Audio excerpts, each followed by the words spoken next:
संजानी साहब मौजूद हैं। हमारे यहाँ पर एक और सेगमेंट का टाइम हुआ चाहता है which is a horoscope segment. So let's move towards our horoscope segment.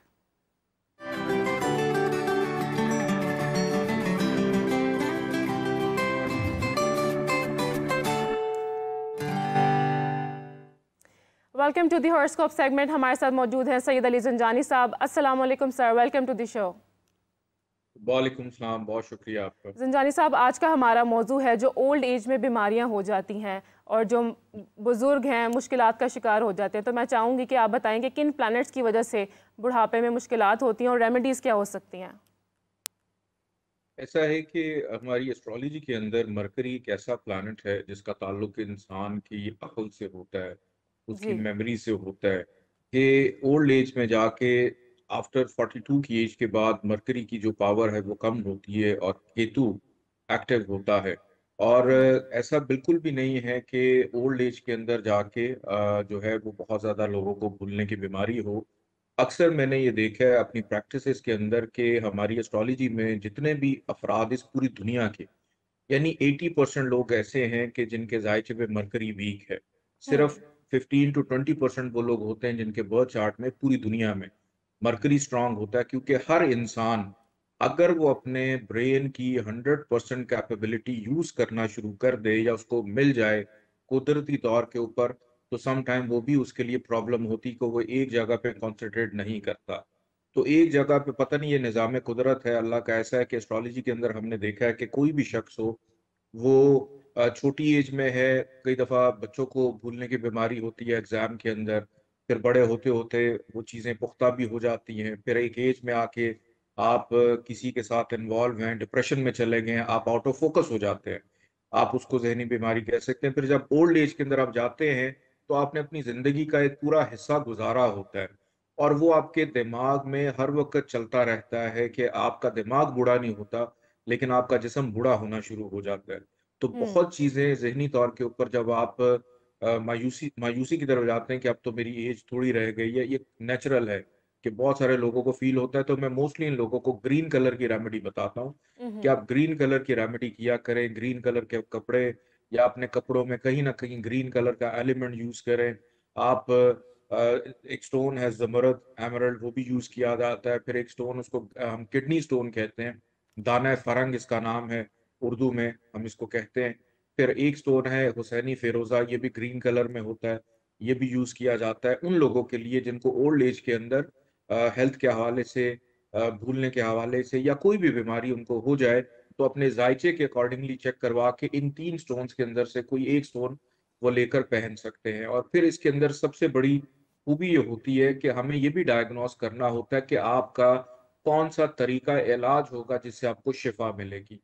एक छोटा-सा वज़ीफ़ा भी मैं यहाँ पे बता देता हूँ कि कुरान पाक जी। की सूरह शम्स, ये इतनी मुजर्रब सूरह है, इतनी ज़बरदस्त वज़ीफ़ा है इसका कि अगर आप सिर्फ़ एक दफ़ा खुद पढ़ के पानी पे दम कर लें, किसी को कह दें वो पानी पे दम करके आपको पिला दे या वैसे ही आप पे दम करके फूँक दे, तो सूरह शम्स के अंदर इतनी एनर्जी है कि वो आपकी इम्यूनिटी को स्ट्रॉन्ग करती है, आपके कॉन्फिडेंस लेवल को इम्प्रूव करती है। तो अगर आप सूरह शम्स पढ़ लें, तो ओल्ड एज के अंदर आने वाली बीमारियाँ तो वो होती ही होती हैं, हम उससे इनकार नहीं कर सकते, लेकिन आपकी कुव्वत मुदाफ़ियत को रूहानी तौर के ऊपर बहुत ज़्यादा स्ट्रॉन्ग कर देती है कि आपको फ़ाइट करने की एबिलिटी आपकी बढ़ जाती है। और अगर इसके साथ आप मीठी चीज़ों का सदका भी दें, जैसे 2 चुटकी चीनी है, जी। उसका सदका निकालना आप अपनी रूटीन बना लें, तो ये भी बहुत ज़्यादा इफ़ेक्टिव पाया गया है। जी। जी। ज़ंजानी साहब, लास्टली मैं चाहूँगी कि आप बताएं, आज फ्राइडे है तो आज का दिन तमाम स्टार्स के लिए कैसा रहेगा। एरीज़ वालों को आज अपनी सेहत पर तवज्जो देनी है, अपने कलीग्स के साथ प्यार-मोहब्बत का रवैया जो है वो बरतने की ज़रूरत है और दौरान सफ़र मोहतात रहें, कोई जुर्माना हो सकता है, गाड़ी ख़राब हो सकती है। टॉरस की अगर बात की जाए तो आज का दिन रिलेशनशिप के लिए, इनकम आमदन के हवाले से बेहतर है, गैर शादीशुदा अफ़राद के लिए बेहतर रहेगा। जेमिनी की अगर बात की जाए तो गैर ज़रूरी सफ़र से परहेज़ करें, अजनबी अफ़राद से मोहतात करें, सुनी-सुनाई बातों पर बिल्कुल भी यकीन ना रखें। काम करने वाले अफराद के लिए आज थोड़ी-सी मुश्किलात पैदा हो सकती हैं, खर्चा बढ़ेगा। कैंसेरियन की अगर बात की जाए तो आज इनका दिन अच्छा है, जो भी काम करेंगे, नसीब इनका साथ दे रहा है, कामों को अधूरा मत छोड़ें। लियो की अगर बात की जाए तो बेरोज़गार अफराद आज मेहनत करें, किस्मत इनका साथ दे सकती है। किसी भी काम की इब्तिदा के लिए आज का दिन अच्छा है, काम दूसरों से लेने में आसानी रहेगी, दूसरों से बात मनवाने में आसानी। वर्कर्स की अगर बात की जाए तो इनकी कोई एक देरीना ख्वाहिश आज पूरी हो सकती है, दोस्तों से मुलाकात रहेगी, किसी तकरीब का हिस्सा बन सकते हैं, करियर का गेन रहेगा। लिब्रा की बात की जाए तो खर्चा बढ़ेगा, बिन बुलाए मेहमान घर आ सकते हैं, रिलेशनशिप शरीका हयात के साथ इख्तलाफात का शिकार हो सकता है। फिर स्कॉर्पियंस की अगर बात की जाए तो आज हौसलामंद हैं, कॉन्फिडेंट हैं। आज का दिन किसी भी काम की इब्तदा करने के लिए नेक साबित हो सकता है, मेल मुलाकात मीटिंग के हवाले से। फिर इसके बाद सेजिटेरियस की अगर बात की जाए तो फाइनेंशियल स्टेबिलिटी रहेगी, खुश खुराकी करने का मौका मिलेगा, पुराने दोस्तों से राब्ते की बहाली, रिश्तेदारों से मुलाकात मतवक्को। कैप्रिकॉर्न की अगर बात की जाए तो आज मेहनत बहुत ज़्यादा है, वहम का शिकार होंगे, बेहतर है कि गुफ्तगू करके इस वहम को ख़त्म करें। तनाव का शिकार रहेंगे, बहस मुबाहिसा हो सकता है। एक्वेरियस की अगर बात की जाए तो कंफर्ट है, घर का सुख है, तज़ीन और आराइश में दिलचस्पी, सफाई सुथराई, घर के लिए कोई महंगी चीज़ खरीदने में कामयाब रहेंगे। पाइसेस की अगर बात की जाए तो आज प्यार मोहब्बत के मामलात काफ़ी उजागर होते हुए दिखाई देते हैं। बच्चों की जानिब तवज्जो रहेगी जो पेरेंट्स हैं, और आज किसी एक्टिविटी में हिस्सा लेते हुए भी दिखाई देते हैं। जी। बहुत शुक्रिया ज़ंजानी साहब, thank you so much for joining us and coming back. आज हमने बहुत ही इंपॉर्टेंट टॉपिक डिस्कस किया है, आप लोगों को अवेयरनेस दी है कि अगर आपके घरों में बुज़ुर्ग हैं तो उनका ऐसी बीमारियों में कैसे ख्याल रखा जा सकता है। डॉक्टर खालिद ने भी बहुत ज़्यादा इंपॉर्टेंट बातें जो हैं शेयर की हैं। तो लास्टली डॉक्टर साहब मैं आपसे पूछना चाहूँगी कि कैसे कंक्लूड करेंगे कि बुढ़ापे में अगर माँ बाप को ऐसी बीमारियाँ हैं, ऐसी सिचुएशन से वो गुजर रहे हैं, तो कैसा लाइफस्टाइल जो है उनको अपनाना चाहिए और औलाद का क्या रोल होना चाहिए? देखिए, इसमें बड़ा स्ट्रेट फॉरवर्ड 2 या 3 बातें मैं बताऊंगा। मैं ज़ाती तौर पे ये समझता हूँ और मैं ज़ाती तौर पे ऐसा करता भी हूँ कि अगर तो आप अफोर्ड कर सकते हैं और अच्छी तरह अफोर्ड कर सकते हैं तो अपने वालिदैन जो बेड रिडन हो जाते हैं उनके लिए एक अटेंडेंट ज़रूर रखें। Like my mother, she died at an age of about 90। तो हमने बहुत अरसा पहले एक पूरी की पूरी जो मेड थी वो उनको दे दी। अब छोटी सी आपको बात बताता हूँ, एक गिलास पानी पीना होता है ना, तो वो अगर घर का कोई बंदा ला के देगा तो वो भी एक एहसान होगा। हाँ जी। शलवार में नाड़ा डालना है ना, तो ये भी एक एहसान होगा। तो आपने एक उसको मेट लेके रख दी तो she would look after everything. उन्होंने किसी शादी में जाना है, व्हील चेयर पे बैठ के जाना है, तो वही लेके जा रही है। तो बहुत सारे लोगों की तकलीफ़ें आप ख़त्म कर कम हो जाएंगी। नंबर 1। अगर आप ऐसा नहीं कर सकते तो फिर जो जॉइंट फैमिली सिस्टम में ज़ाहिर है अपने किसी एक बेटे के पास उसको रहना होगा, तो वहीं पे वो रहना पसंद करे। मैं ज़ाती तौर पे इस हक़ में हूँ कि जो माँ है उसको अपना घर छोड़ के किसी बेटे के घर में नहीं जाना चाहिए। वो जो उसकी जो बादशाहत होती है ना, या जो उसकी ओनरशिप अपने घर से है, वो कहीं नहीं होती।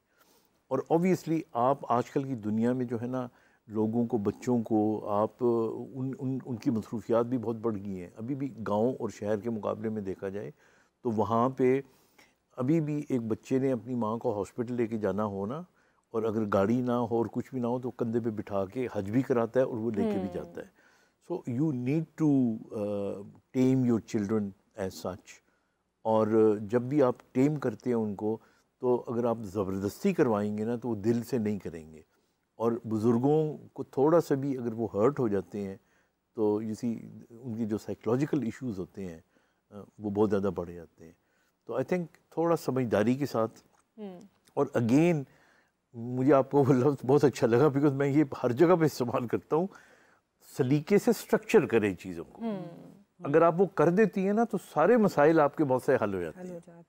जी जी आमना जी, डॉक्टर साहब की बात इंडोर्स करूँगी। अफोर्डेबिलिटी है तो अटेंडेंट रखें, क्योंकि उससे वो एक साइकोलॉजिकल बर्डन भी कम होगा, और वो जो वर्बल आउटबर्स्ट, एंगर और बहुत सारी नाराज़गी है वो आपका अटेंडेंट ज़्यादा फेस करेगा। We use a paid servant, और फैमिली तक वो जो ग्रीवियंसेस हैं वो कम पहुँचेंगे।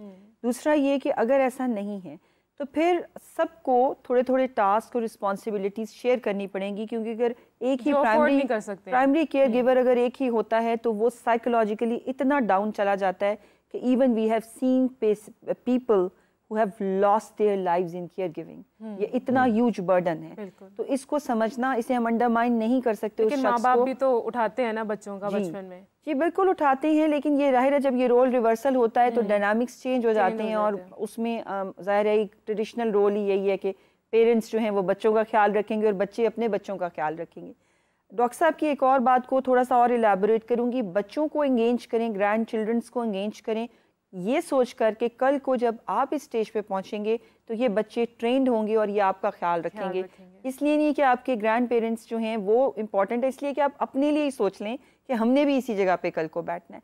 तो ये चीज़, इसके अलावा ये कि जो वैलिडेशन थेरेपी है, जिसे आसान लफ्ज़ों में ये कहूँ कि पेशेंट्स की जो फीलिंग्स हैं उनको अंडरस्टैंड करना, उनको वैलिडेट करना, ये भी मसले को काफ़ी हद तक नीचे लेकर आता है। एंड ऑल्सो ये कि reminiscence therapy is very important, जिसमें आप जो पुरानी अच्छी मेमोरीज हैं उस पेशेंट की वो उसके साथ शेयर करें, एल्बम्स की सूरत में, कोई शादी की पुरानी मूवीज़ का भी देखें वीकेंड पे, उससे उन्हें अच्छा फील होता है और वो थोड़ा फ्रेश और अलाइव अपने आप को महसूस करते हैं। तो ये छोटी छोटी टेक्निक्स हैं और उनकी ज़रूरत की हर चीज़ उनके करीब रखें और ब्रेन हेल्थ से रिलेटेड जो भी फूड आप उनको अपनी अफोर्डेबिलिटी में, चाहे नट्स हैं या कुछ भी है, दे सकते हैं, वो भी साथ साथ आप उनके साथ स्ट्रक्चर्ड एनवायरनमेंट उनके इर्द गिर्द बनाएं। Well, thank you so much Amna, आपका, डॉक्टर साहब आपका भी, and Ayesha, thank you so much for joining us in our show. Doctor Shabana, आपका भी बहुत शुक्रिया, और सैयद अली ज़ंजानी साहब का भी बहुत शुक्रिया। लास्टली बस इतना कहना चाहूँगी कि अपने माँ बाप का, बुज़ुर्गों का ख्याल रखें, उनसे प्यार करें, क्योंकि वही आपका सब कुछ है। जैसे बचपन में वो आपका ख्याल रखते थे और बुढ़ापे में आपको उनका ख्याल रखना चाहिए। इसी के साथ मुझे दीजिए इजाज़त, आपसे मुलाकात होगी इंशाल्लाह मंडे को एक नए टॉपिक के साथ। तब तक के लिए अल्लाह हाफ़िज़।